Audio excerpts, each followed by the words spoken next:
I do, and I think that could happen. I think it's quite realistic that a lot of the world is just done with the dollar as their reserve currency.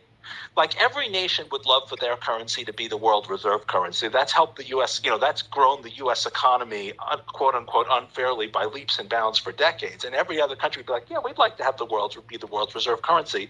But the only countries that could possibly pull it off is the U.S. holding its position. Maybe the EU, maybe Russia, maybe one or two others. But realistically, most countries know that if there's going to be a new world reserve currency that's a country's currency, it's not going to be them. And so they might actually prefer a currency that nobody can control to one that's controlled by their largest geopolitical rivals. XRP. And so that's like what I think is the biggest possible success scenario for digital assets.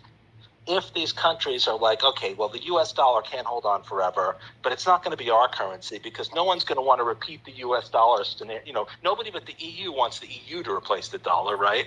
Nobody but Russia wants the ruble to replace the dollar. Nobody but China wants the yuan to replace the dollar. So maybe they could settle on a currency that nobody could control rather than one controlled by their most powerful geopolitical rival. So if you want a success scenario, that's the one that I think is the most likely. But the more you get everybody to agree. You give them some.